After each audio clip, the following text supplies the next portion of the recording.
All right, Matt, the mortgage guy here. I got Doug Reynolds with Coldwell Banker. Thanks for joining me, my man. Always.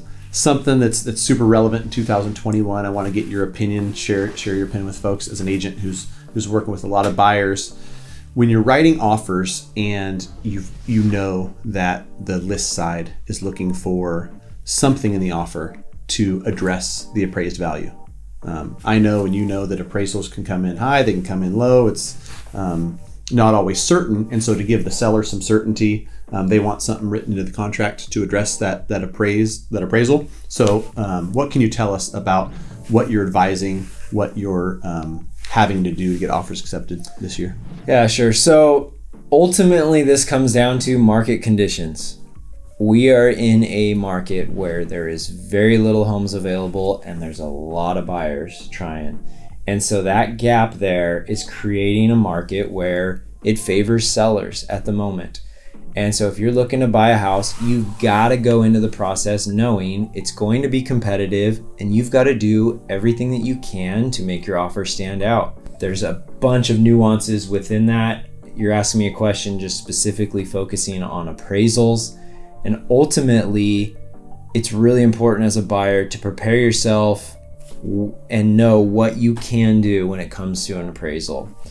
Some buyers just really can't do any of this stuff. They just don't have the funds available. But if you're thinking about buying a house, you should really try your best to get yourself into a position where you can at least do something in regards to the appraisal. So, I mean, under normal circumstances, it's just you write an offer and one of the contingencies is an appraisal contingency. You get an appraisal done, it comes in low. So let's say, for example, you're in contract at $550 and it comes in at $540.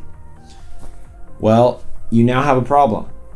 The seller is not obligated to have to sell it for less than what you agreed to, the $550. But because of the contingency, the buyer is not obligated to have to pay more than what it appraised at, $540 in this example. So it's like, hey, what do we do? Well, under normal market conditions, typically you're going to find a way for everyone to work together, find somewhere in the middle. The buyer's going to give in a little bit, the seller's going to give in a little bit, make it work and kind of move forward. Well, right now with getting 5, 10, 15 offers on a property, sellers are really saying, hey, I don't want to deal with this gap. I want you to address that up front. So the polar opposite of that is, as a buyer, you just remove your appraisal contingency completely in your offer. That is one option. That is an extreme option for sure. But it's basically saying, I wrote you an offer at $550. No matter where that appraise is at, I'm still going to pay you $550. If it comes in lower, I'm going to bridge that gap and bring in some money and make it work. So that gives the seller peace of mind. Like, I'm not really worried because in this market, my neighbor's house sold for here, and then the next house sold for this, and it's inching up. And so the problem is the comps are not catching up with the market. And so the appraisals can potentially come in a little low. So option one is just remove the whole thing completely, full commitment, I'm doing it. Well, that's really gonna make your offer stand out. If you've got some extra funds available and you really want the property, that's gonna be an option that you can take. Another option kind of in the middle of that is you could do some verbiage where you're willing to make up a difference up to a certain amount. Let's go back to the $550 and say, we're writing an offer at $550. We're gonna have an appraisal contingency, but we're willing to make up the difference up to $10,000 not to exceed the purchase price. In that example, you're basically agreeing up front. If it appraises at $545, that's only $5,000. It's less than the 10. I'm gonna make up that difference. But if it appraises at $535, then it's, hey, I said I'd make up a difference up to $10,000, so it appraised at $535. Gonna purchase it at $545.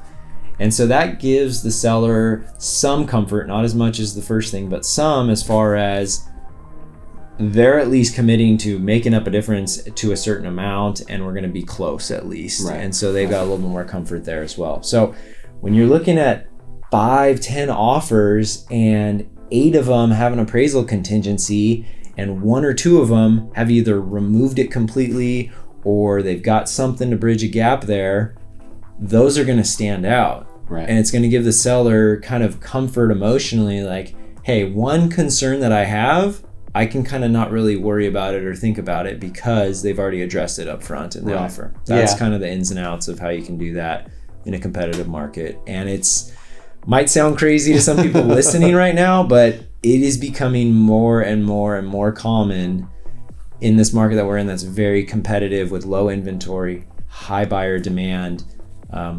Most of the properties that I'm in escrow on, whether it's on the list side or the buy side, they did something to address the appraisal, whether you were moving it completely or we wrote, we'll make up the difference up to a certain amount and stuff. That is really an important step to make your offer stand out, because if you're dollar for dollar pretty much even, that's a term that is going to bring you to the top of the pile. No, I totally agree. And with the buyers I work with hundreds of different agents, I see it. Unfortunately, for some buyers that are uncomfortable with that, it's kind of the state of the market, and we don't know when that's going to change. Yeah, and it's not to say that it's going to be impossible to get your offer accepted if you don't. It's just making it more challenging when you're competing with others that are willing to do it. So you just got to understand where you're at and try to slot yourself into the best possible position that you can, and that's one way to go about it and do it. For sure. All right, thanks, Doug.